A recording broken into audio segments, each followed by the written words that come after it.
agreement so far, which is with the UK, isn't obviously implemented yet. That's it at the moment. So quite where this is going to go to, I'm afraid, we don't know at this stage. So that's one reflection on it. Stepping back sort of to the sort of the economics of that side of things. Fragmenting the world economy is bad for activity and bad for growth in the world economy. Now, there is a sort of balance here in the current situation, because obviously we've seen in recent years what can be also the negative effects of disruption to supply chains. So it's not the only source of disruption, but fragmenting the world economy is it's bad for activity, it's bad for productivity growth, it's bad for spreading, it's bad trade without as much trade, it's bad for spreading innovation, for instance. The effect on inflation is much more ambiguous, frankly. It depends what the consequences are and over what time. So if, for instance, the imposition of tariffs were to lead to the redirection of exports from, let's say, China to other countries, including the UK, that could have a downward effect on that could have a disinflationary effect. If, on the other hand, the effect is to disrupt supply chains, then that could go the other way. So it is pretty ambiguous, and the consequence of that is, and happy to come on, obviously, I'm sure we'll come on to the domestic situation. Certainly when I'm thinking about my sort of decisions on interest rates, because of the sheer unpredictability of it, it's not that I'm ignoring the world, I'm anything but I'm not putting that higher weight on it, because frankly it is so unpredictable at the moment that, as we saw in the last 24 hours, it can easily change overnight. And as I say, just to illustrate what we've seen in the last 24 hours, we've seen about a $10 a barrel fall in the oil price. So the West Texas price is about 65 as we speak. It was about 75 at the weekend. Obviously we'd seen it go up as the hostilities had started. But this takes us back to, I think we're now back to about sort of 5% above where we were sort of at the beginning of May, and we're actually probably a bit below where we were in February. Gas price hasn't moved much. So I must say yesterday afternoon, just to illustrate it, when I sort of first read that, Iran had fired missiles at Qatar, that sort of suggested to me that would be bad news, and then the oil price promptly went down. And we seem to be in a sort of slightly different world here, where there's sort of these sort of hostilities break out, but they're rather sort of controlled and sort of, I've sent missiles your way, will you shoot them down? And if you do, then that will be okay. I mean, it's a very different world, let me put it that way. I mean, I guess there are different kinds of volatility is one of the lessons we learned. But could you say anything perhaps about what you've learned over the past few years about what the bank can do in times of great volatility? How do you spot the difference between markets adjusting and markets being so volatile that for stability reasons bank intervention might be needed? Well, I think we have learned a lot over recent years. It's a good question. So first of all, you're right. I mean, we can have obviously, volatility which can cause financial stability problems. It can cause market stability problems. But it may not be, as prolonged as you might sort of expect to cause more sort of deeper macroeconomic problems. And I think one of the things we've learned in recent years is that we've had to expand our sort of toolkit of dealing with these things to make a clearer distinction between those two things. I mean, looking back over recent months, what I would say is that certainly sort of back in sort of April, for instance, we saw quite elevated market volatility. And there were one or two moments in particular, I would say, where I thought certainly we were looking at globally quite a difficult situation. Obviously, there were two moments at which I would say the US administration stepped back. The first one was when the 90-day tariff window came in, and the second one was over the question about Chair Powell's future at the Federal Reserve. And on both occasions, obviously, things got quite difficult, and then there was a sort of step back at that point. I think what we saw during that period was a lot of short-term market positioning changing, so particularly in the hedge fund type world. And we have to follow that very closely. We did a market-wide exercise with a whole range of market participants last year to simulate this sort of type of stress event, particularly in highly leveraged markets. And we saw some of that type of activity in April, but it didn't come to a point when there was real stress in the markets. I mean, we were watching it very carefully. I think if I move on to now, what we're now, and I think many people in the market tell me this pretty consistently, and what we're watching is there a sort of shift of longer-term investors going on? And the point I'm making is, I think going into this over recent years, many international investors have been overweight dollars and overweight US because the US has had a good story over the last 10 years, economically speaking. They were also often unhedged in terms of their exposure to the dollar as a currency because, again, it was a pretty stable situation where that wasn't a bad position. Historically, that had recent history, that had been a pretty good position to take. We are seeing that change. So I think we are seeing investors reassessing. This is not a sort of massive de-dollarization. I think it's reassessing that sort of certainly that overweight position, and also to moving to hedge their positions because they're seeing the correlations in markets changing quite rapidly. So those two things, and that will take time to work through because these are longer term investors who obviously move more slowly. Interesting, thank you. Lord Blackwell. Thank you, Governor. Can I ask you, can I push you to be a bit more specific on your expectations for inflation? We've been told that the Bank of England model always regresses back to 2% in a period of years.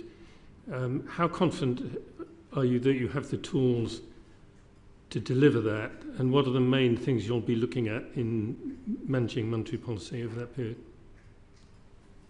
Well, can I just make the point that when it comes back to 2%, it comes back to 2% because we have an interest rate path in there. So there's a whole set of judgments on interest rates, of course, embedded in there that are part of that bringing it back. So where we are currently, I would describe, we've had obviously rapid disinflation from the problems we had 2 or 3 years ago. Our focus has been on what I call the persistence, the second round persistence effects. How much of that would we see, and to what extent did we need to maintain interest rates and policy in a more restrictive fashion to push down on that persistence? And our approach in the last, since last summer has been to sort of gradually and carefully lower rates to gradually reduce that restrictiveness of policy as we think we've seen that sort of fairly gradual disinflation take place, but fairly carefully because, frankly, as I'll come on to, some things have not moved as we expected. Now, what we've seen more recently, particularly in the last couple of months, although we were expecting to see it for a little while, is what we tend to call a hump in inflation. So inflation has gone up from around 2.5% to around 3.4%. The causes of that are entirely things that are not really reflecting the balance of supply and demand in the economy. So they're what we tend to call administered prices. So it's a combination of energy prices, which have got the sort of the off-gen process in there, water bills, vehicle excise duty, private school fee, all those things. Now, to be clear, of course, all inflation is inflation, so I'm not trivializing this. What I'm saying is that it doesn't tell us about the underlying state of the economy, which I'll come back to.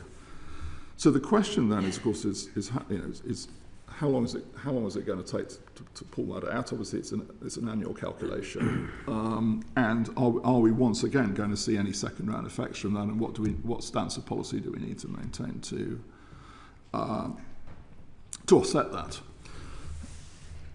And so the decision for us, and this is where I come back to the point I made to the chair's question earlier about how much weight we put on domestic considerations versus sort of global considerations. For me, the domestic considerations are much more important. Is what's the context at the moment, and the backdrop, if you like, of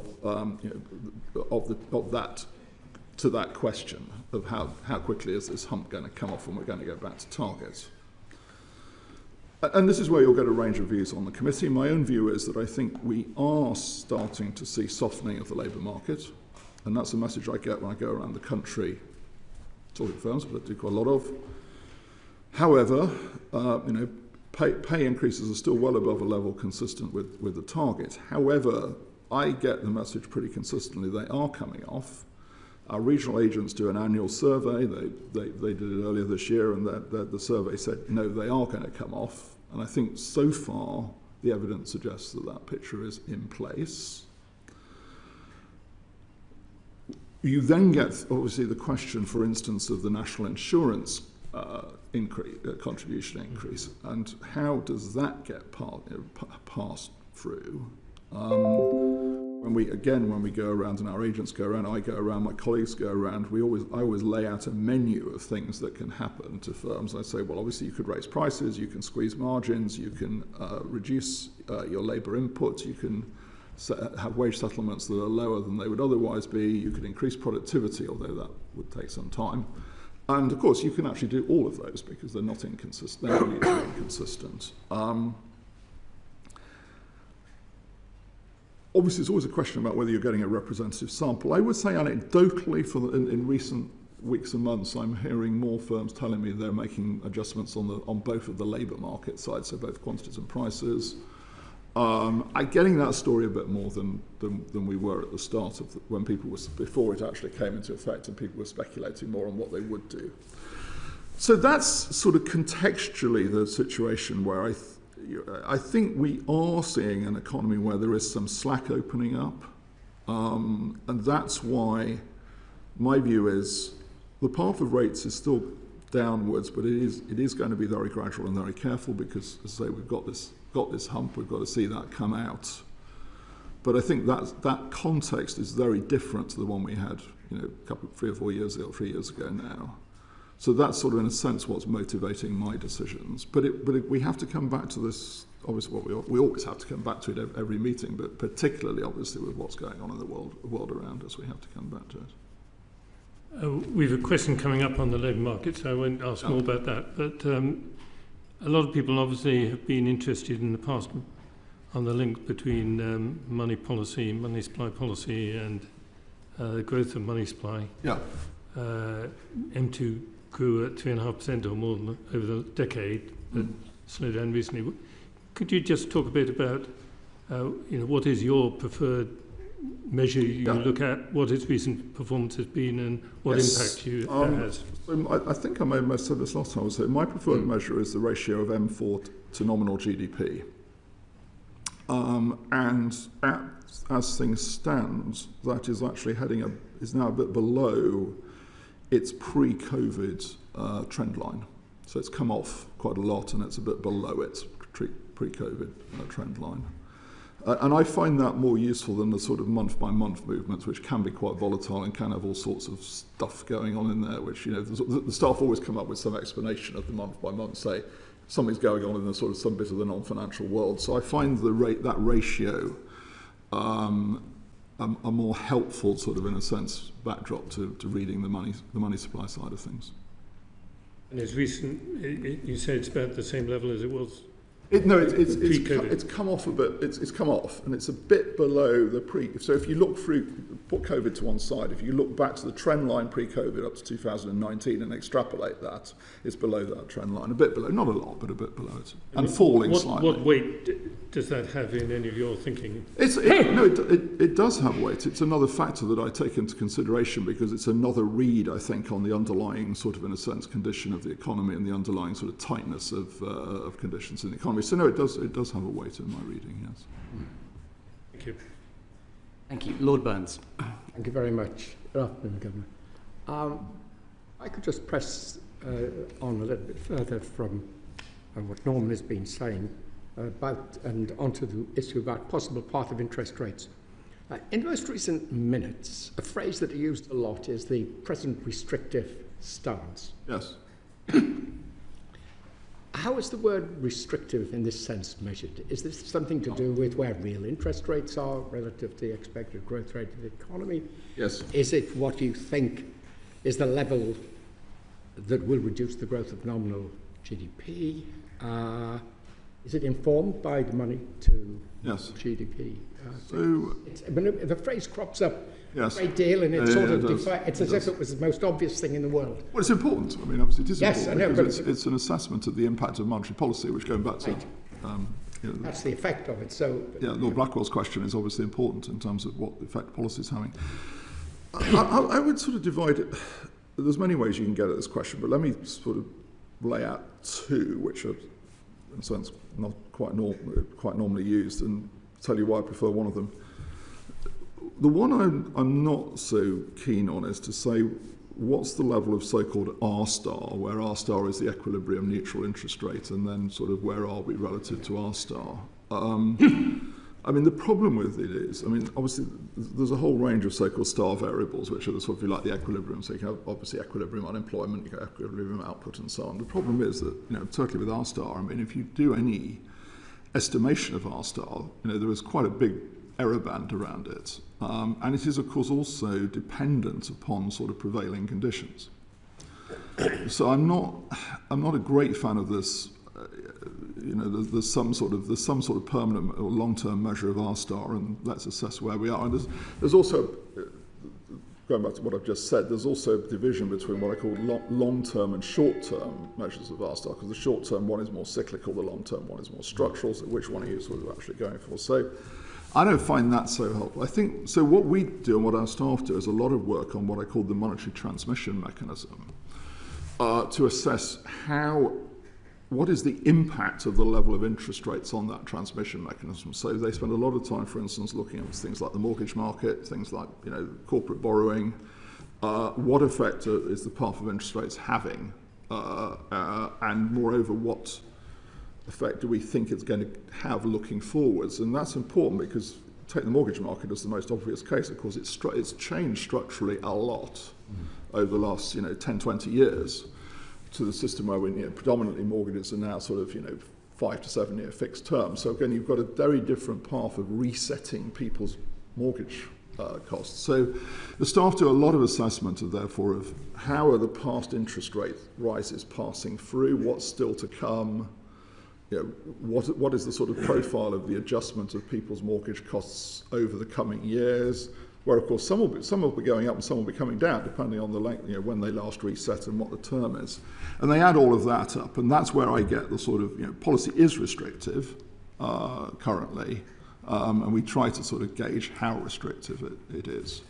That's my preferred way of looking at it. This month, there were 3 members who voted for lower interest rates.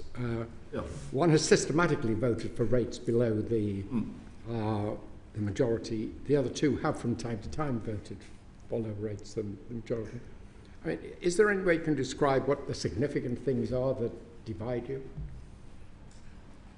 So I think, actually, if you don't mind, I'll look across, because we obviously, if you go back to the previous meeting, we had people voting the other way on the upside. So I think, if we go back to the labour market for a moment, I think there is a range of views on the committee as to how much the labour market has adjusted. There are views, and Hugh Pillar's set this out very sort of cogently in a number of speeches. He's asked the question, have we seen a structural change in the labour market sort of post-COVID, which is making the labour market more inflexible? And going back to my point about star variables, I think you'd then say, has that raised to the sort of the equilibrium level of unemployment? Now, you raised the question about those on the other side. I think they would take the opposite view, which is I think they would say, Swati Dhingra, Alan Taylor and Dave Ramsden now would say probably they feel they've seen more adjustments in the downward direction. They're more confident that we're on the downside of that, and so they felt more confident to vote for a cut. So it's a combination of that sort of, are there sort of structural rigidities in the labour market? That feeds through into the so-called equilibrium variables. I think the second thing I would say is, I think this is a reasonable range of views. I think there are probably also members of the committee who are saying, look, we're beginning to see that the labour market is adjusting, but is that going to be passed through to inflation? So to use the technical term for a moment, sometimes they say, is this a tale of 2 Phillips curves, that the wage Phillips curve is adjusting? We haven't yet seen the evidence for the inflation Phillips curve. Now, the counter to that is, well, you wouldn't necessarily expect to, because actually one will lead the other. And so I wouldn't read too much into that. But that's a debate on the committee, which, by the way, is perfectly healthy in my view. Yes, no, I'm sure. The other phrase that caught my attention was monetary policy is not on a preset path. Yes. Is this about timing? or also about direction, or is it just a hedge against the fact that, as you discussed at the outset, that there may be many surprises that are around the corner? Well, is it? Yes. I mean, we just want to wait and see how they play out. Yes, it's another way of expressing the term careful and gradual, or gradual and careful. That we don't want to give the impression that there is a preset path, because the uncertainty level is so high that I think that would be quite a. You do hint that, in a sense, you do hint some expectation that we are on a downward path as we. Well, I've been very clear that I think the path is downward, in my view, and will continue to be so. But I mean, I would never, as you can imagine, give a prediction about what the next meeting will do anyway. But I'm also, in these circumstances, we are particularly sort of careful about what we say on that front, because the world is just so uncertain. Thank you very much, Lord Liddell. Could I ask you about how you think Britain's performing relative to other countries? I mean, successive chancellors at various points said, we're doing very well on the basis of a quarter's figures, and then it hasn't looked so good. I mean, where would you say we are relative to the United States, Eurozone, principal European countries? I'll give you a more sort of immediate view and a long-term view, because I think they're both important. On the immediate view, we've emphasised some time that although we had a pickup in growth in the first quarter, which is, by the way, welcome, obviously, we were quite concerned that underlying growth was not showing the same pattern. And I say that for a few reasons. One, because we're not getting the same reads out of the business surveys. The business surveys were not giving that read. Actually, they were giving a more cautious read. Secondly, looking at what I call sort of two key components of demand in the economy. Start with consumption, and then go on to business investment. So the story with consumption, I would say, really is that for over 2 years now, we've had a positive increase in real household incomes as we've come out of the inflation period, and wage increases have stayed higher. Interestingly, that has not come through to household consumption in the way that sort of models based on history would tell you might expect it to. That's another way of saying that the saving rate is high in this country at the moment. It is high by historical standards, and of course the question then is why is it high, and what do we expect it to do in the future? Now, on the why, because there's a survey done periodically. I think it certainly is a reflection of people rebuilding the real value of their savings after the inflation experience. And the second one is that, going back to Lord Burns's question, policy is restrictive, and therefore interest rates are higher, and therefore that's more attractive. What people don't say, by the way, is something that, if you go back in time at various points in the past, they have said, which is that they're doing it for fear of losing their jobs. They're not saying that at the moment, by the way. But the point is that consumption is weak relative to that underlying pattern. And the question really we face is, what do we think is going to cause that to change? I think you would expect it to change at some point. You don't tend to have high saving rates going on sort of forever, but it's a judgment. Business investment, I think, brings us back to the opening question on uncertainty in the world. I mean, there is a reasonably well-established sort of relationship in economics between uncertainty and investment, in the sense that because investment is typically a once-off, irreversible decision that firms have to make, in the face of increased uncertainty, the option to wait becomes more attractive.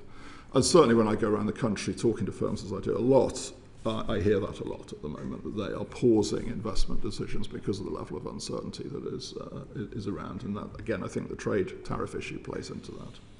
So that's the shorter term position. Longer term, and this is the interesting, you asked about comparisons, because we also have to judge, I've just talked about demand in the economy, is it demand or is it supply? Now, let's come to supply, and that's where the longer term helps. And the UK is really not that different from many other economies here, that if you go back in time, if you go back before the financial crisis, the typical growth rate of potential growth in this country was about 2.5% a year. Since the financial crisis, it's been about 1 to 1.5. That pattern is not unusual, by the way, to your point about comparisons. The US is rather the outlier there of having stronger potential growth. When you look at the two things that make up potential growth, which is growth of the labour supply and productivity, that decline is much more productivity than it is labour supply. And you can link productivity back to investment. The UK has had a weak investment story for some time. So there is an underlying story of weak potential growth here. So you see it in other countries, though. The UK isn't unusual in this respect. There is an underlying story of weak investment. And I think there's a very important question, which we may come on to, about, well, what do we need to do and what will change that underlying story? Now, to finish, when we obviously take monetary policy decisions, we have to sort of, in a sense, assess the balance between to what extent is it weak demand and to what extent is it weak supply and weak demand, because they have different implications for inflation. And on the international comparisons, I mean, for instance, do you think that obviously Germany has done very badly in the recent period, but would you expect Germany to recover strongly in the coming years? Well, I think Germany has a structural story in Germany which is weaker again. I think, because the interesting question in Germany now is that they have announced a very big change in the stance of fiscal policy in Germany, and this obviously is primarily related to defence spending. And the big question now is to what extent that's going to feed through and actually change this position on supply side of the economy. It could do, certainly could do. Thank you. Lord Razzle. Thank you, Governor. I was obviously tempted to ask you about quantitative easing, but I think you've seen off Richard Tice of reform on that topic. I wasn't going to say. I mean, I've written. I hope a full answer to his letter. Let me put it that way. It's a good. And by the way, it's an important issue as well. Yes, I know. So I'll ask you about quantitative tightening instead. Right. Could you comment on the appropriateness of this in the light of the current economic outlook and the adequacy of reserves in the financial system? Yes. So take those two questions together. We don't regard quantitative tightening as an active policy tool. Bank rate is the active policy tool. All our staff analysis suggests that we don't think quantitative tightening is having on its own a large impact on market conditions, but we always reassess this, and we're about to start the annual review actually any day now, because that builds up to the announcement we'll make in September. So as we do, we'll go back over that question. And it is going to be more interesting this year, because we've had quite a sort of steepening of the yield curve, but then we've seen that, frankly, in all the major economies. So I don't put that down to quantitative tightening, but I said to the Treasury Select Committee in the House of Commons the other day, we are going to have to look at the interaction of these terms, because it is a slightly new territory, that is. So that's a question we will have to come back to. But we set bank rate after taking everything into consideration, including any impact from quantitative tightening, and that's the way we've done it. And I think that's the appropriate way to do it. The aim of quantitative tightening, of course, I would say, is in two parts. One is that we are bringing the level of reserves in the system down to the level that sort of, if you like, the equilibrium level demanded by banks. We're a bit under 700 billion now. We've come down from, I think, about 970 to a bit under 700. Now, we don't know, by the way, again, it's like another of these star variables. We don't know what the equilibrium level of reserves is, but we ask the banks regularly. We have a range, and the top end of that range is about 550. So, yeah, we're about 120, 130 off that at the moment, if that's the case, at the top end. But I'm sounding overly precise there. The second leg of quantitative tightening, which I laid out in a speech I gave at the LSE last year, actually, is then to continue to, in a sense, change the Bank of England's balance sheet once we get to that equilibrium level of reserve, so that the assets on the other side from the reserve accounts, frankly, that we transfer the interest rate risk out into the market, not on our balance sheet and not on the public balance sheet. So that will be the objective thereafter, because I don't think it's appropriate to have that on our balance sheet going forwards. So with reserves, I mean, I've as you said, I've gone into this question extensively in the letter to Richard Tice, and my point is this: we're moving to a demand-driven reserves system. The main reason for those reserves is financial stability, not monetary policy. We could run the system with quite a low level of reserves for monetary policy because we did it for about 2 years before the financial crisis. But financial stability is a different story, and reserves are the ultimate form of cash liquidity. However, the banks have choices because actually what we set for them is what's called high-quality liquid assets. So they have to have a certain stock of high-quality liquid assets to match their deposits. Reserves are one form of those, but gilts, other forms of bonds are others, and they can choose what they hold. And the point I made to Richard Tice is if you change the pricing of those assets, then of course they will make different choices. So ultimately, if we don't remunerate the reserves, there won't be any ultimately, other than the minimum we'd have to have for monetary policy purposes. Moreover, as I also said to him, frankly, bank profits are obviously a judgmental matter, but I've made the point that we remunerate both sides. Both sides of our balance sheet are remunerated, so we're not making a loss on those activities. It's a pass-through, and we use that to essentially anchor anchor bank rate. For the purposes of, back to Lord Burns's question, for the purposes of monetary policy transmission. So that's neutral in that sense. Going forwards, I think this is a sensible system. What it means for the banks is that they are now returning to a point, a long time after the financial crisis, where they are earning their cost of capital. That's important for the banks because that's essentially what the market expects quite reasonably. And you can see that because their price-to-book ratios are now just above unity, or a bit above unity, which is essentially, if they're below unity, something's wrong. Either they've got very bad balance sheets, or there's something structurally wrong in the system. Just two quick follow-up questions. Sounds as though you agree with the FT that the reserve landing zone on QT is likely to be arrived at quite quickly. And secondly, do you agree with your colleague Catherine Mann that there's no obvious answer to the right place at which balance sheet sizes should be dealt with? Well, I think it is quite possible, if this estimate that we get from the system, the banking system, is sort of near, then we'll get there some point, sort of second half of next year probably. By the way, it's not just determined by quantitative tightening. We've got another thing going on that during COVID we advanced something called the TFSME, the funding for small, medium-sized firms that for support banks lending to small and medium-sized firms. That's running off, and so that's reducing reserves as well. You have an idea of the preferred minimum rate of reserves? Well, as I said, the range has an upper end of somewhere around about 550 billion. So if that's right, then we'll get there in the second half of next year on current trends. So on Catherine's point, look, we don't have a preferred number. What I do have is a system where, so we've got enough reserves for monetary policy, but that's pretty small. That the system is maintaining sufficient reserves to achieve financial stability. That's the. And I do think, I do prefer in that system that amongst this stock of high-quality liquid assets that they do maintain, a decent stock of reserves within that, because it is the most liquid form of asset if they face liquidity pressures. For the others, they have to come to us and do sort of emergency operations to liquefy it.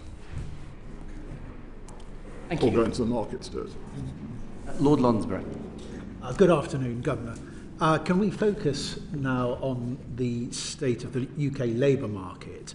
I think you mentioned earlier on, in response to Lord Burns's question, there was a range of views within the MPC on labour market dynamics. And to what degree is the current state of the labour market a source of uncertainty in terms of policy formulation?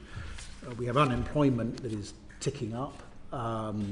Vacancies continue to be very subdued. I think they're Falling back. 36 months consecutively have fallen. And lastly, we've had some quite alarming data, which is subject to revision, I'm sure, on payroll employees from HMRC.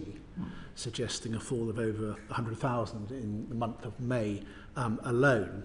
So my question really is, how much agreement is there on the MPC regarding wage dynamics, which the particular variables are getting the focus of the bank? Yeah. Just on your point about that HMRC data, I mean, you're right, it does come with a big health warning from HMRC written up. So it's useful data, but always with that health warning about the immediate month ahead, because it does get I've got a following question. Yeah. I'm not going to steal Baroness. But looking more broadly, no, it's important. I think the backdrop to this is, as I think I mentioned earlier, that clearly, well, two things. I think the labour market is softening. Pay, as set out in the AWE survey, has been at levels well above levels consistent with the inflation target. We are beginning to see that coming off. Our agents who do a survey every year, early on in the year, said they thought settlements this year would be around about 3.7% on average when they talked to firms. That was down from 5.4 last year. My judgment at the moment is that is basically, that number is intact, in the sense that I think we are seeing settlements coming down into that sort of territory. But because the AWE is more of a lagging number, it's not, it is coming off, but it's not there yet. So there is uncertainty. And as I said, some of my colleagues, I think, are more concerned that they're not yet convinced that we're not seeing structural issues in the labour market. The other thing I'd say is, I mean, you mentioned unemployment, and this is important. The challenge we have there is that I think the story now is, the bigger part of the story is now in inactivity rather than unemployment. So just to be clear, somebody who's unemployed hasn't got a job and is searching for one. Somebody who's inactive hasn't got a job and isn't searching for one. And inactivity went up during COVID. Now, that was true for many economies. On the face of it, it hasn't come down in the UK. But here we do get into the problems of the labour force survey. Because we can proxy unemployment, as you were saying, from other sources. So our staff would say, look, we can give you a pretty good read of unemployment using other sources other than the labour force survey. You can't do that really with inactivity. The labour force survey is really the source of inactivity data. And so there is a question there. I think there's also a question as to whether we've seen some structural shift of people. There are now more people inactive than unemployed relative to what you might have seen in the past. I think that's a question, frankly. So inactivity is coming down as measured, but it hasn't come down as much as in other countries. I think there are some pretty concerning aspects of it in a broader public policy sense, not really for me, but I think the fact that there are more young people reported as inactive is concerning. I mean, it is concerning. Obviously, from our point of view, the question is what does that tell us about the labour supply going forwards? Does it mean that we've actually got a smaller pool of labour that is available to and seeking work? Or could we see people coming out of inactivity moving back into the pool seeking work? That's a difficult judgment to really call at the moment. And following up on economic inactivity, the current rate, I believe, is 9.2 million, which is a 300,000 improvement, from 9.5 million a year ago. Yeah. How does this number overall shape your thinking about the labour market and potential growth? Do you expect this number to increase or decrease looking ahead? Well, so of course the long-run backdrop to this is that we've got a population that is on average ageing. Now, of course, by the way, the UK's, this is pretty typical of it is typical of industrialised economies. So there's nothing particularly unusual about the UK in this respect, but that's the backdrop to the point about labour supply. By the way, I do have to stress the word average, because I've said this in the past and I've had angry emails from people saying I'm getting older and you're insulting me. I'm not at all. This is an average point. It's the point about participation in the labour force as people get older. And clearly different occupations have very different profiles as well. So House of Lords, of course, is an outstanding example. But I mean, this is an important consideration as to looking forwards, obviously, and from the point of view of potential growth, given the point I made earlier about there are two sources of potential growth. What is the longer-term labour supply? Because obviously, I'm afraid the pattern of the population on average aging obviously is set in the sense that it doesn't move quickly, and that's a very long-term variable which doesn't get moved much at all. Thank you. Lord Davis. Continuing on that theme of the employment market, it's interesting that you discuss the whole issue of the labour market without mentioning immigration, when we've had a situation where, very roughly, we've had 500,000 extra workers coming into the country over a relatively short period. Yes. But the labour market, in terms of levels of employment and pay increases, doesn't seem to have been impacted at all by something which is much discussed about the impact it has on employment and wages. But from what you have said, the implication is that it's had no impact at all.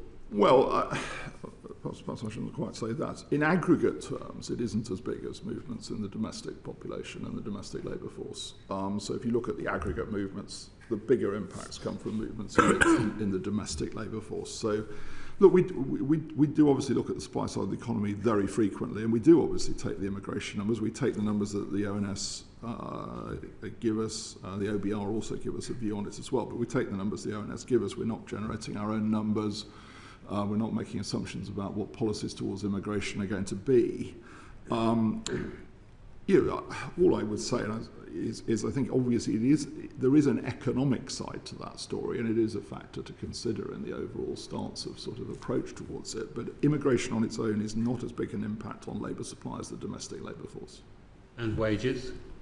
Well, likewise, it isn't as big an impact as movements in the domestic labour supply. Baroness Little. Thank you, Governor. I am concerned about labour market statistics. We know that there have been recent problems with ONS and they've sought to overcome them. To what extent do quality concerns constitute a problem for the bank in coming to conclusions on forecasts and policy? Because this isn't a new problem. This is a problem that's been around for a very long time. And what can be done to fix it? I think, look, we've obviously expressed our concerns, and we share your view in that sense. I think there are two things I would draw out. First of all, it is obviously very important that the work is done to complete the rebuild of the labour force statistics, and also, obviously also in other areas of statistics, because currently the producer price statistics are suspended.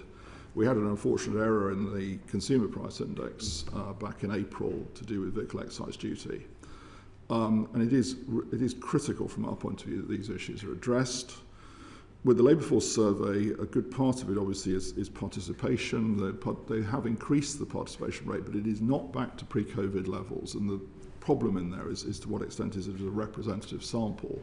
And this is critical to some of the issues we've just been discussing, such as what are the sort of the trends in participation and what's causing these trends in participation.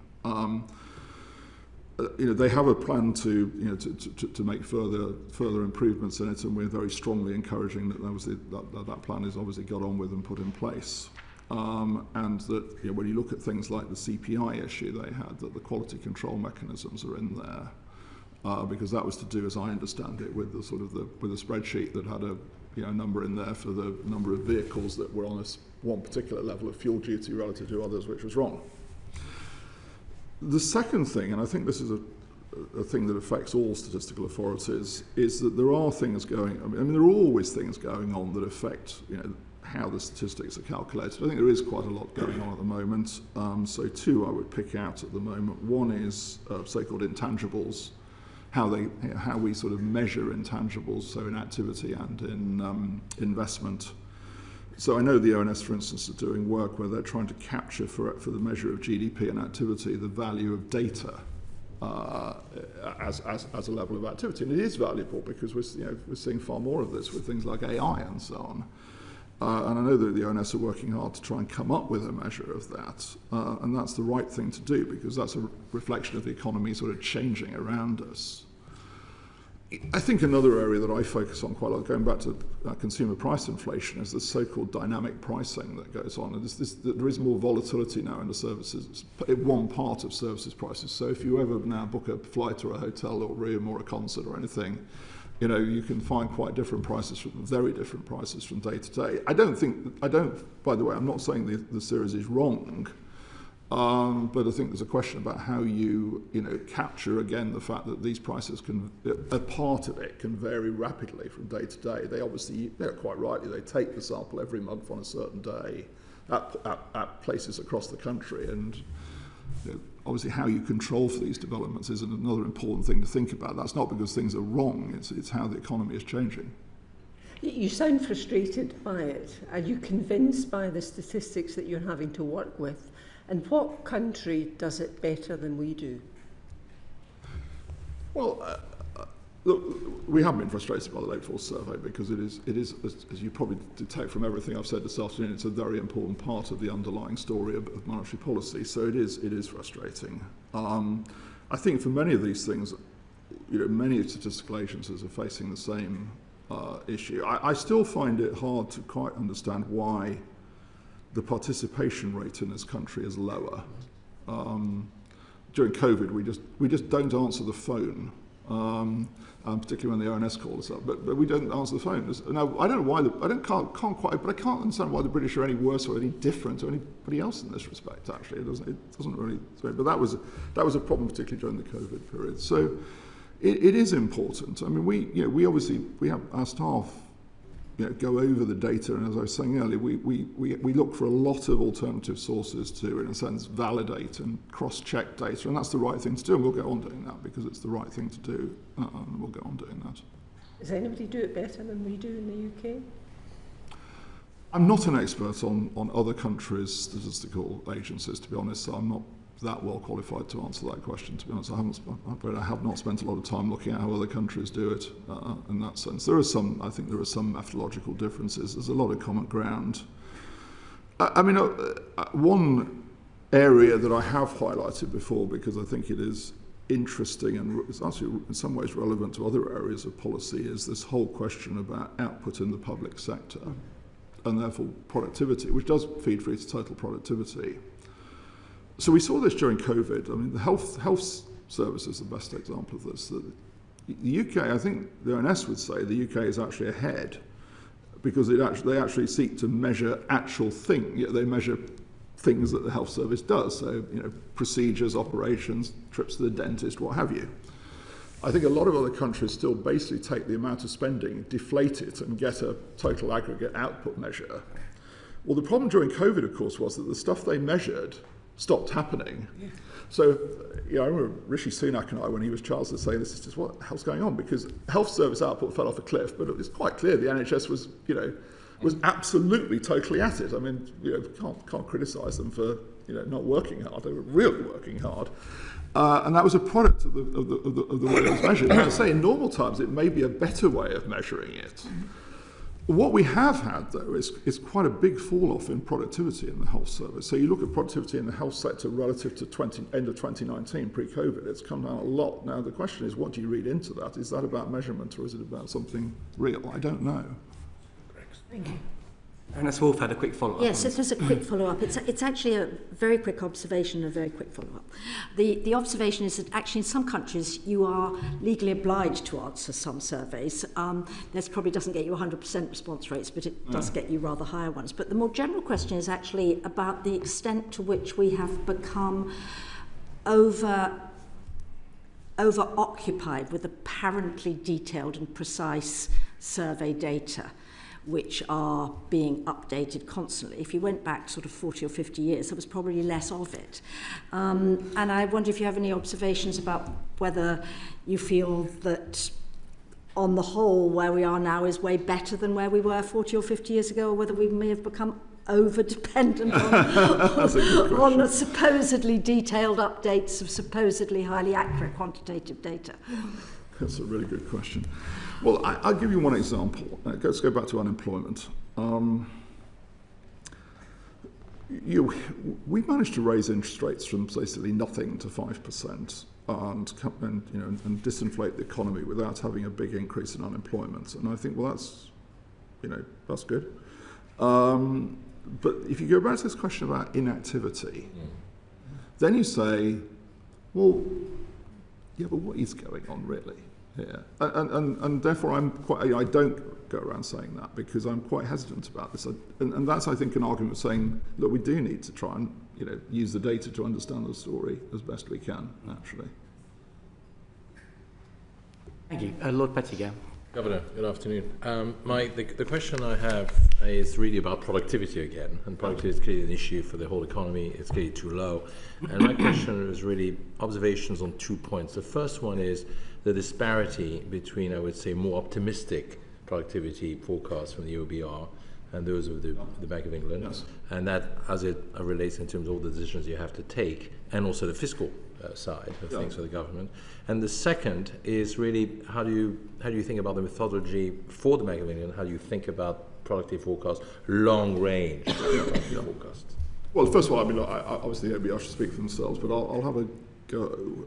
I should say, by the way, I think I'm right in saying for the next 2 years, just the next 2 years, our growth rates in productivity are pretty similar, about 0.7, 0.8, I think. But you're right, though, that actually looked at sort of slightly further out, we're a bit different. I think the way I would interpret it is that I think I'm going to sort of speak very carefully because it's really for the OBR to speak for themselves. I think they have more of a reversion of a bit more of a reversion of productivity growth to its pre-financial crisis pattern than we do.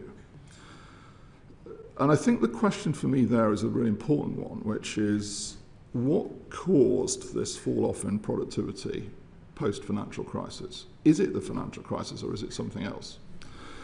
I think if you were to sort of take the sort of what I sort of loosely call the OBR story, I think you'd more say it was a financial crisis and that effect will wear off. I think I'm a bit sceptical about that, whether the financial crisis. I mean, there's no question the financial crisis had a damaging effect in the short run. Whether it's had a longer run damaging effect, I'm not so sure. And the reason is this, that I think there is a good argument that over history, longer term shifts in productivity are driven by technological innovation, and particularly by what tends to get called general purpose technology innovation. So, the steam engine, electricity, the internet, ICT. These are the things that move the dial. If you look at the longer term, in most of the major economies, post-Second World War productivity growth peaked around 1973-4 and then gradually came off. But then there was a reversion between about 95 and 2005, which was the sort of internet ICT period. But in terms of contribution to growth, that's sort of worn off. That's a long way of saying I'm rather more in the sort of, I think it's more sort of underlying technological innovation type drivers. And therefore, if we're going to see a pickup in underlying productivity growth, the question is what's the next general purpose technology innovation?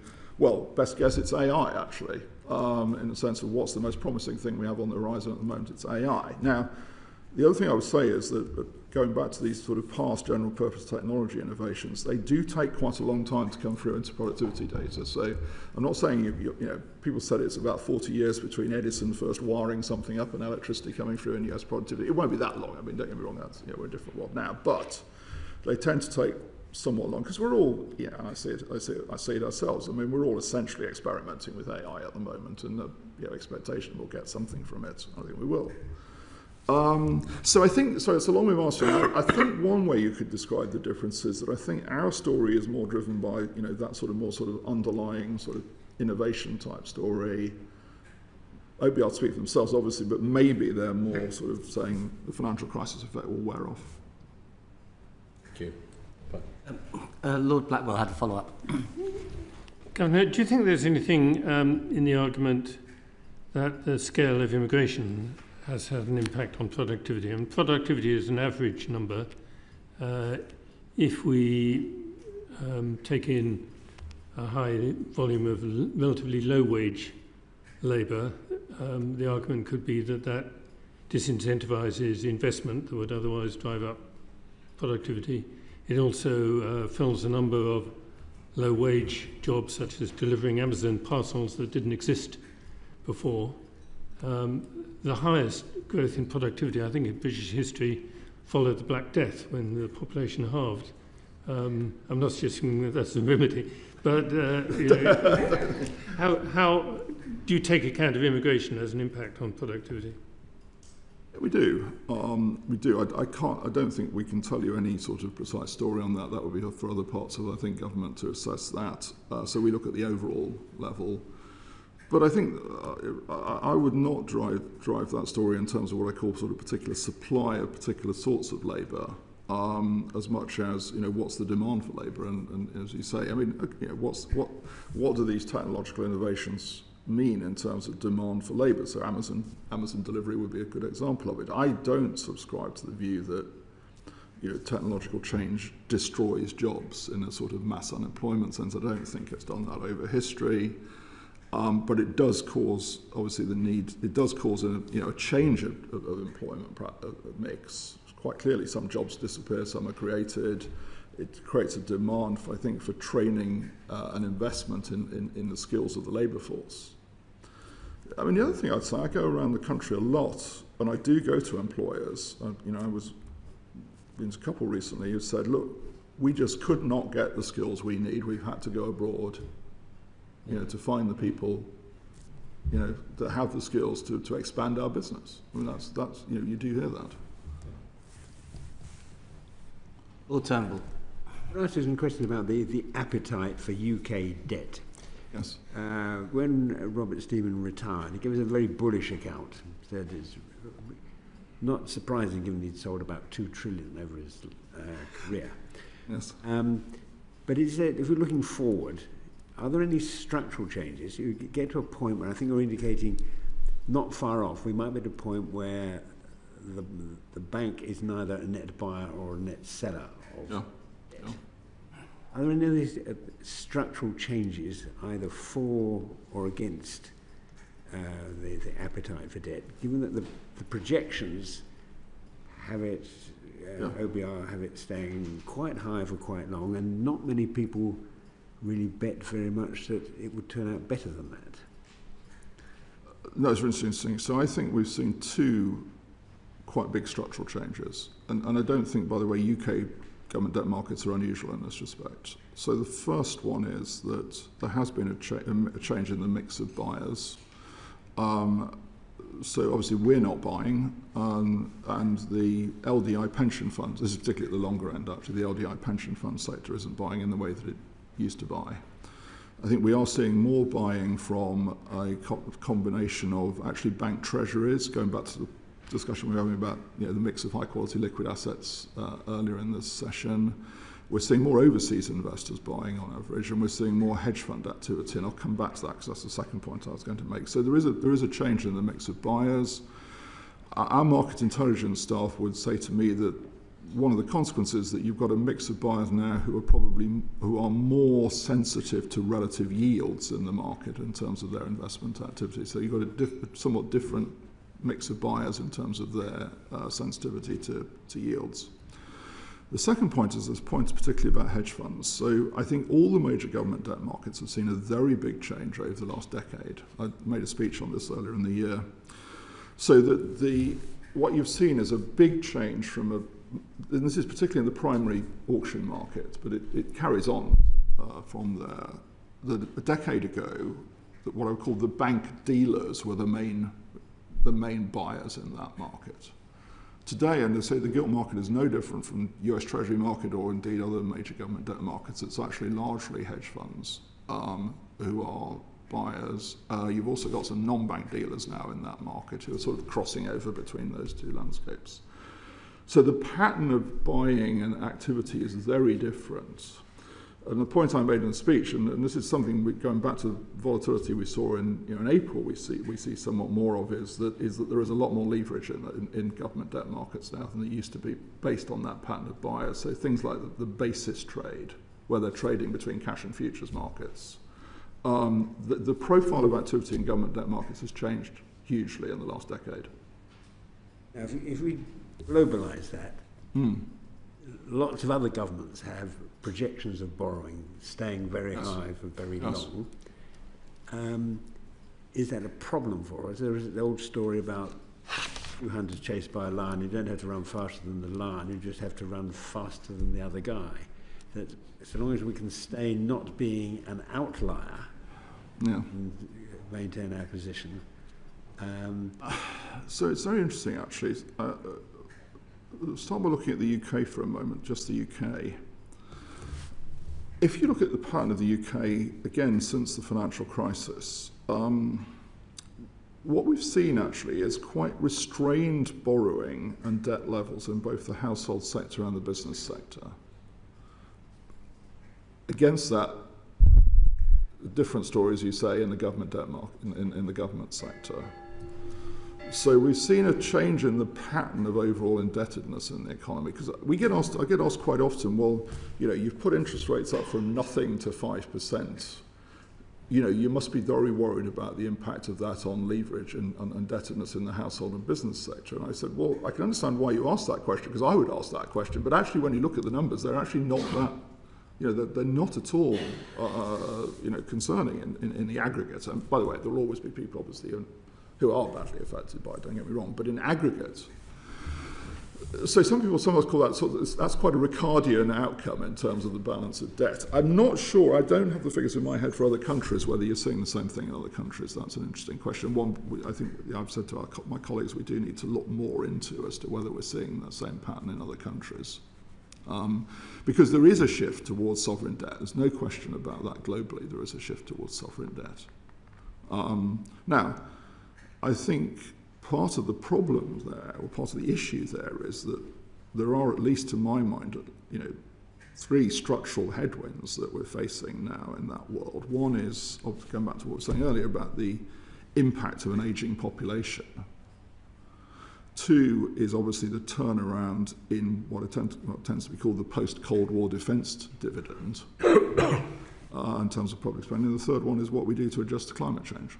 And you put all three of those together, those are big headwinds again, in terms of demands on public indebtedness. You mentioned sovereign debt. Does that mean we've got more competitors for selling government debt than we used to have? Yes, because if you look at indebtedness numbers across the major economies, they're generally running higher. Of course, the US is is very prominent in that sense. Now, I think, by the way, that's an interesting, if you don't mind saying, that's a really interesting question, because it also gets you to this question about the sort of the dollar as a reserve currency, because in many ways I think the meaning of that term these days is that US Treasuries are the safe asset in the system, and so there has been demand for US Treasuries as a safe asset, and so that is a very interesting question as to it's a slightly chicken and egg question, but what's driving this outcome. But yeah, I mean that's a very big shift. Yes. Just a quick. Hedge funds are the primary market for this debt. Increasingly so, yes. Yep. They're also making a lot of money. From whom are they getting that money? Are they making it at the government's expense, or are there other counterparties out there who, for whatever reason, are happy to give money to hedge funds? If you look at something like the so-called basis trade, where they're trading very fine margins between cash and futures prices, they are having to do. This is where the leverage is so big, because they're having to do very large trades to earn very fine, to earn what looks in cash terms a large return, but the margin is actually very fine.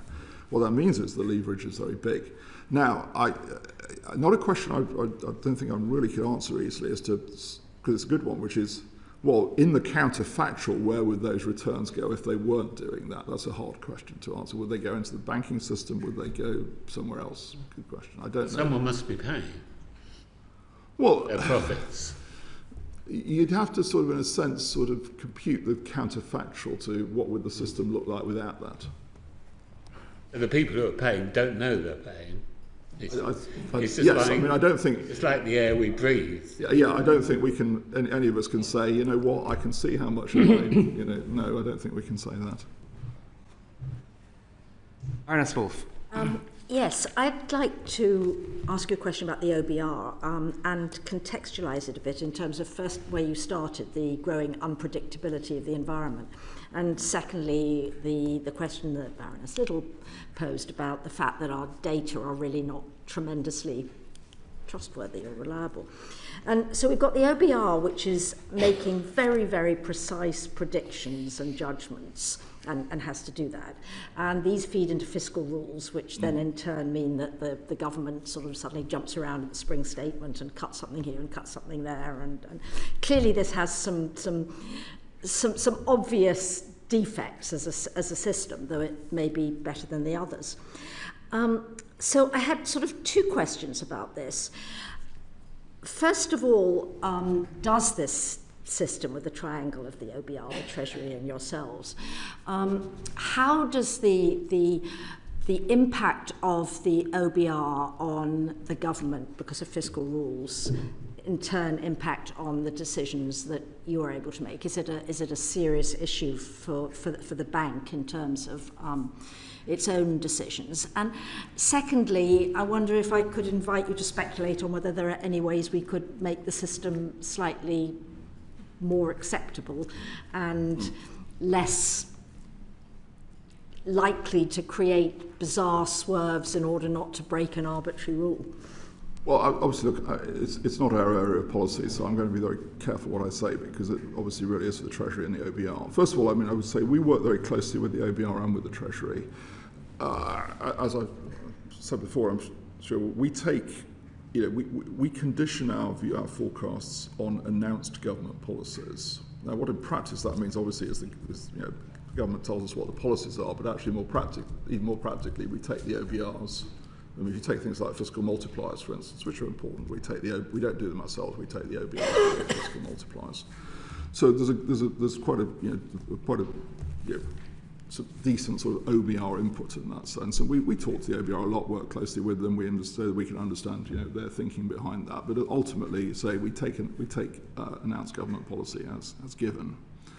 And I think that's sensible. I don't think it's sensible for us to start coming up with different views on fiscal policy in that sense. I'm going to be very careful. I think you posed a very, very, very good question about the overall sort of impact of this. I'm going to be very careful in what I say because it's not for me to start giving judgment on fiscal policy. One thing, I'll say one thing, because it's exactly to what the point you made. I mean, I think it's just important to emphasise that this figure of whatever it is currently, 9+ billion, is a 5-year ahead forecast. Now, if we know one thing about forecasts, Indeed. It won't be 9 billion. But that's not a helpful thing to say in the sense of, well, fine, thank you very much. So what number do you recommend? All I would say is I think, I would say, there is a danger in over-interpreting a 5-year ahead forecast. What you do about that, I think, is and that's for I think it's not for us, it's for the government. So I don't come out with recommendations on that. But I just caution because I think sort of having the financial markets marking fiscal policy to market on a daily basis is not a good state of affairs in that sense. And I don't think I'm sort of probably at odds with anybody, particularly around government, in saying that. Solving the problem is harder, obviously. There's not a ready solution to that problem.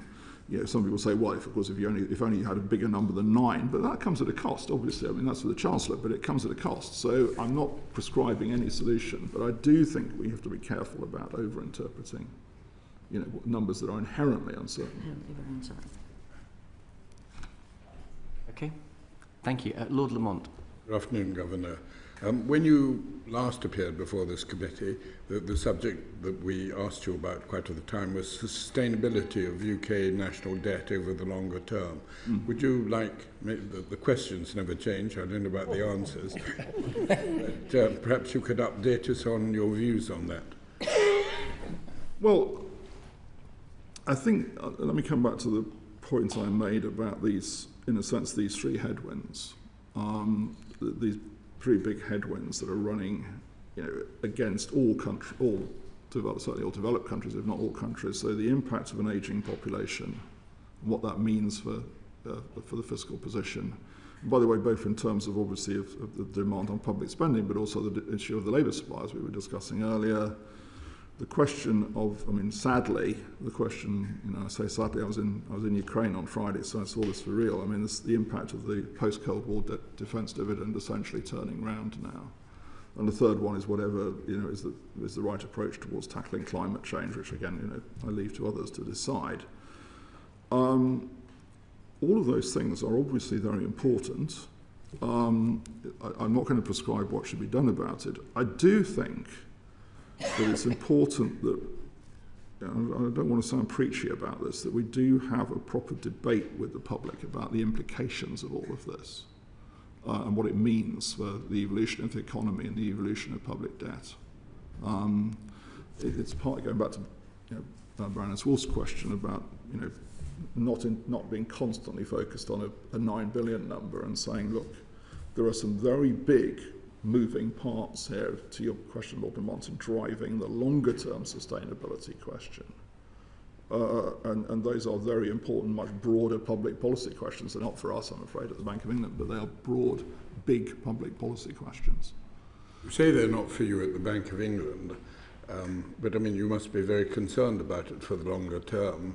The OBR made not a forecast, but a hypothesis on certain assumptions that in the 70s, debt to GDP could get to 270% of GDP, which for anyone to read is highly, highly alarming.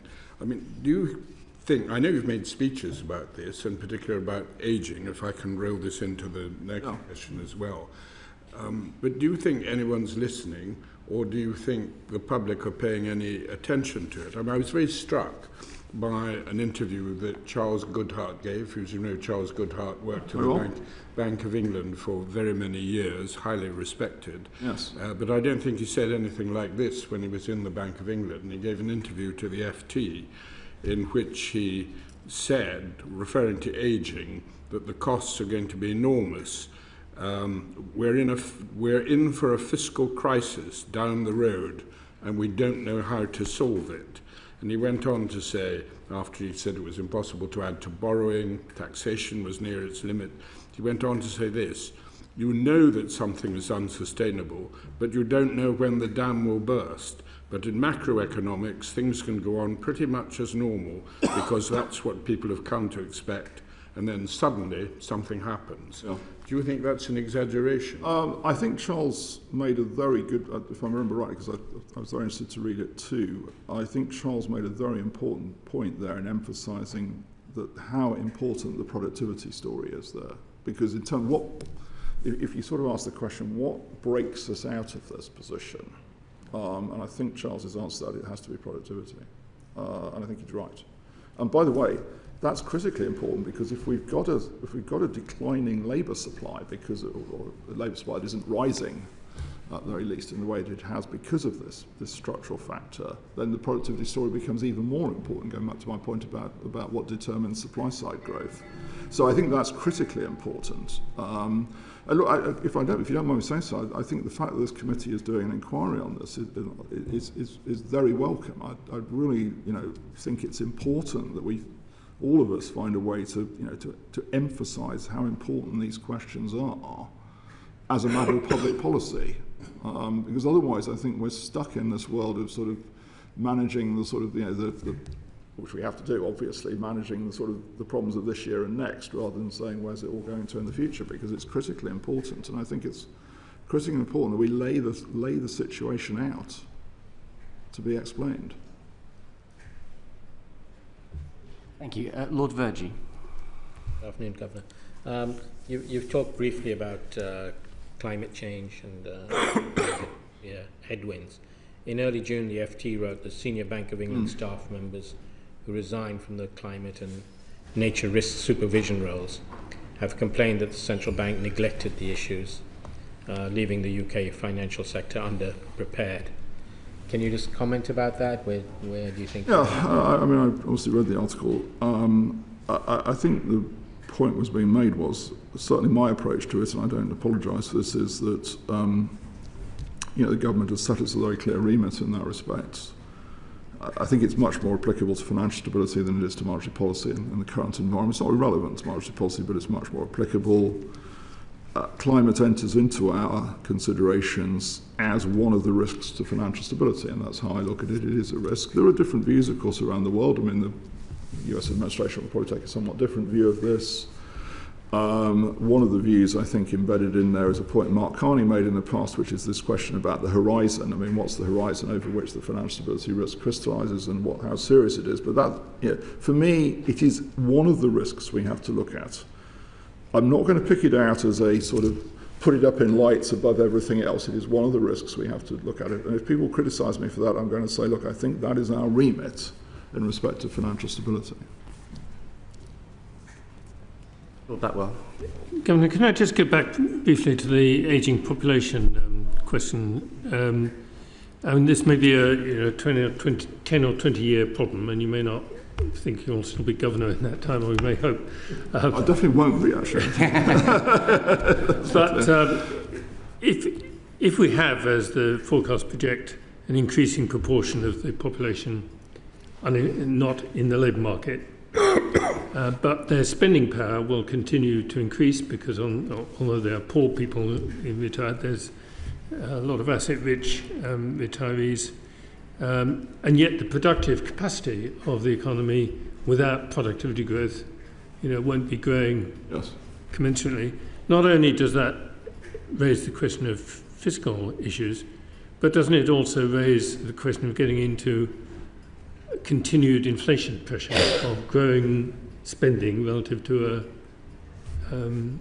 well, it could do, but equally the other argument is the so-called life cycle saving hypothesis, that we all save more as we get older, and that's what underlies one of the arguments, which I know Charles I think has pushed back on. I can understand that, but that's the argument which underpins the view that actually an ageing population is one of the reasons back to Lord Burns's question, I think earlier on, that the neutral rate of interest the long run neutral rate of interest comes down because you get an increase in saving relative to investment demand, and that pushes the real interest rate down. Now, Charles, I think, doesn't agree with that, and I think probably actually both arguments are in play, so I don't disagree with him on that particularly. But it isn't a one-way argument, I think, on this point. I'm not sure people continue saving once they've retired. Well, I think the point is that they don't disinvest in the way that the theory would tell you. So I think when that theory, goes back a long way now, when that theory was originally developed, I think there was a view that people would disinvest sort of almost seamlessly during their retirement, but actually they don't, is the answer. I don't think that is the case. Or you can come back in 15 years. Not with me as governor, I'm afraid you won't. But I have to say this slightly ironically, because I was giving a speech this morning at a conference we've been running on the return to the gold standard in 1925 by Montague Norman, who was governor for 24 years. So those days are over.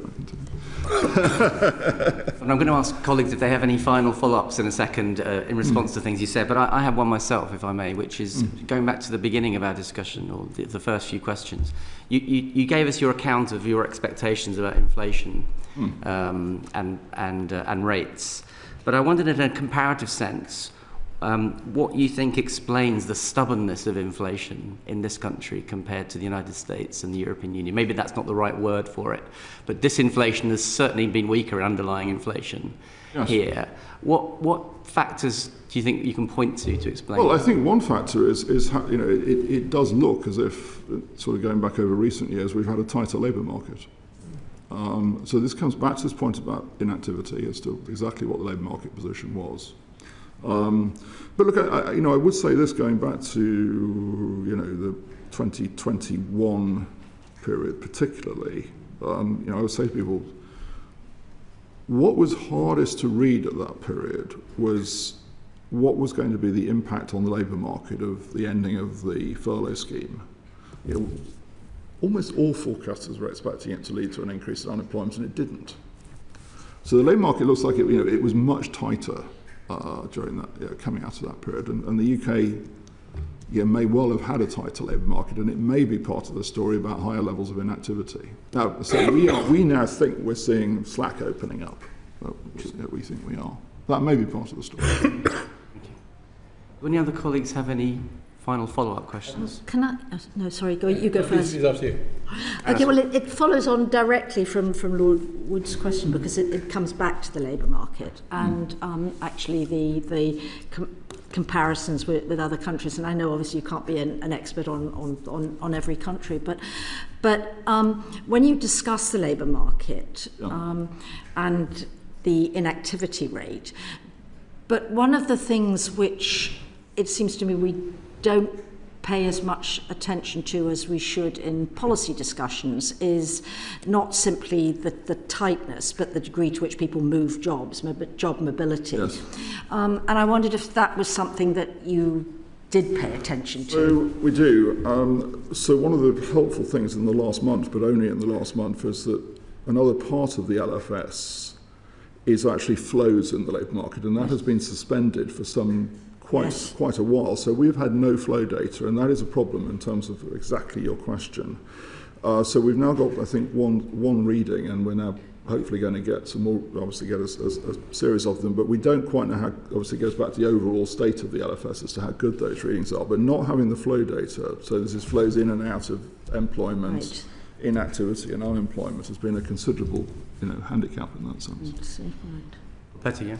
I can't. It's not quite a follow-up, but I can't resist asking you a question about the general environment and the economy and the markets, and where you see what worries you the most in the whole financial system. We've had a few scares, and actually the system has been very robust and very resilient, and regulation clearly has had an impact. But people are concerned about levels of leverage in private credit, in particular. Where would be, in your mind, the areas of maybe unexploded ammunition that could come and haunt us at some point?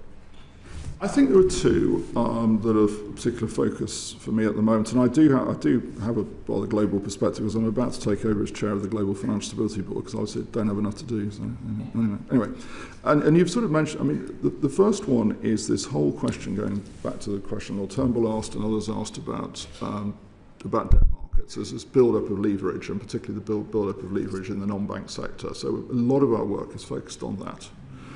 Not because we're saying it's bad per se, but this is why we did this sort of flow stress test last year about how would it unwind under stress, and are there points of pressure in the system, and if so, what do we do about it? Now, I think it's been interesting, in the April period, we saw some of that go on. It wasn't actually in the basis trade, it was actually in asset swaps, actually, particularly. We saw some transmission channels going across markets. Having said that, the system basically stood up, and obviously, I would say this, wouldn't I? My line on sort of this whole regulatory debate is: look, I'm not going to pretend our rules are perfect, but there isn't a trade-off between financial stability and activity and growth in the economy. And what we saw in April was a period of stress, and we didn't see an underlying financial stability problem. We weren't dealing with banks that were failing, for instance. So that's the first one. The second one you mentioned, which is, look, the whole private equity world has grown obviously rapidly. I think the question for me there is, it is an opaque world. So I don't want to sort of, in a sense, point the finger and say, there are bad things going on there. I just do not think it is currently visible enough, and therefore it's going to be a focus both of our work at the Bank of England, but also I hope the Global Financial Stability Board's work, because I think we do need to lift the lid on just whether there are points of pressure in there. It's grown rapidly. It does have to have the light shone on it, I think, in that sense. So those are two that I would pick out at the moment. I mean, if I had to name a third, it would be what are we, it's a completely different bit of landscape. What are we going to see in terms of this growth of so-called stable coins, and particularly now that the US legislation has passed, and what are they going to do? Well, Davis, yeah. Is it your second point is essentially shadow banks as well? There's that whole financial structure which is really outside your purview in many ways. Well, I mean, you may have better figures than me. I think I'm right in saying, and if I'm wrong, I'll write to you and correct you. I mean, I think in the private credit, private equity world, I think it's around 2 million people in this country are employed by firms owned by private equity. So it's not, it's not small in that sense. It's not wrong. Don't get me wrong. I'm not saying it's wrong at all, but it's less visible. Lord Burns. Small issue, but I noticed reading the minutes, you had this lovely spreadsheet at the bottom of the minutes, a link to it, which showed the voting patterns on the MPC more or less going back to the beginning of time.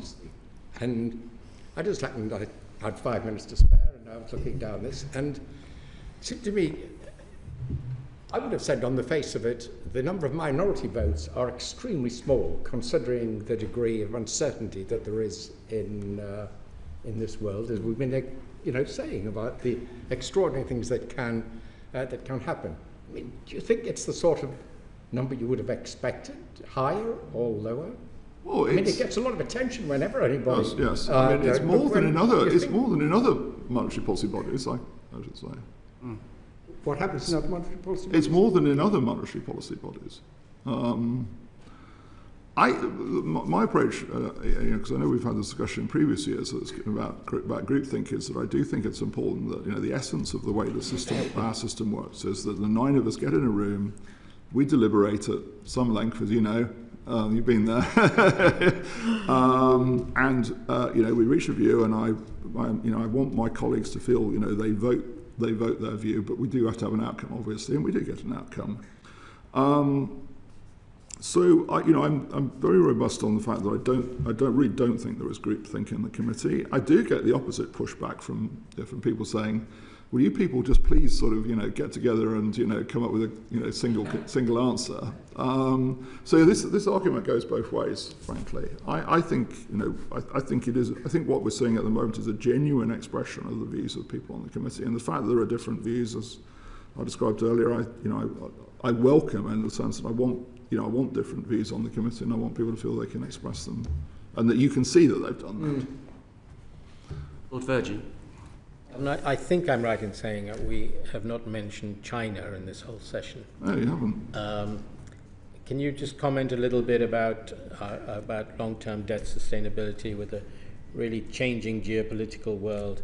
You've got Middle East countries that used to be net lenders, now net borrowers. You've got China having to take a really deep geopolitical view. How much impact is that going to have on our debt sustainability in the future? Well, I think there's a very big and important current question underpinning that, and it's a question about long-term imbalances in the world economy. There will of course be imbalances in the world economy. That's the way development happens, and I think that's very important. Of course, the question is, and it's obviously a question that the US administration has put very firmly on the table, is this an unsustainable position in terms of China? In particular, there's other parts of the world they also have views on, but particularly China. My own view is that I think that these imbalances are driven predominantly by macroeconomic outcomes. I think there is a level below which you might call the more sort of transactional trade element, which is sort of more the stuff that the WTO is responsible for. That has an effect, but far more the dominant factor is underlying macroeconomic conditions. China has had weak domestic demand, household domestic demand for a long time, which has in a sense, supported an investment-heavy, export-heavy development model. What I do think we've got to do is get back to, and I'll be saying more on this when I've written it. We can't have a situation where the multilateral institutional system decays. We have got to get back to tackling these questions in a multilateral setting. Now, the history of that isn't easy. It isn't easy at all if you go back in time. But I don't think that unilateral tariff action is a sustainable solution to this. We've got to have much more of a multilateral understanding. My experience when you put it to the Chinese, as I have done, look, I think you do have an issue with with domestic household demand. I think they don't disagree. I don't think, however, it's very clear what the action is. And one last question from Lord Lamont. I wondered if I could go back to the previous question of Lord Virgie about green policies and the policies of Mr. Carney, policies which I was interested to read he's reversing in Canada entirely. But then comment on Canadian politics, please. No, that's not for us. The government has modified its policy slightly towards North Sea oil and gas with its decisions on Rosebank and Jackdaw, but nonetheless it was a quote stated in a paper on Sunday that there is no UK bank will lend to the North Sea sector today. Is that right? And would you not be profoundly unhappy if that were true? I don't know, to be honest, and I think that is an issue for the government to take up with banks. I do think that whatever you think about sort of the climate issue, the transition period to net zero is quite a long one, and it does require, obviously, to have a sustainable, what you might call sort of base energy supply level. And I think the question of what investment is needed to support that naturally follows from that. I think you're right on that. So frankly, if there is an issue with banks lending, I would encourage and say I think it's really for the government to talk to the banks and say what do they want to see. It's not. I don't think we should be making that policy ourselves. I think it's for the government to decide. Very much, I read the same thing about defence companies, and I'd say the same thing. I think it is for the government to say, look, I think give a steer to the banks to say this is a big public policy issue. This is what we think should be going on. Well, Governor, thank you so much. We've taken you across the world, across the policy spectrum. You've been very full in your answers. We really appreciate your time and your candor. And you made one rash forecast today saying that you won't be governor in 25 years. So I think that's in the legislation, if you don't mind. We'll hold you to that. And thank you very much. With that, I declare this meeting closed. Thank you.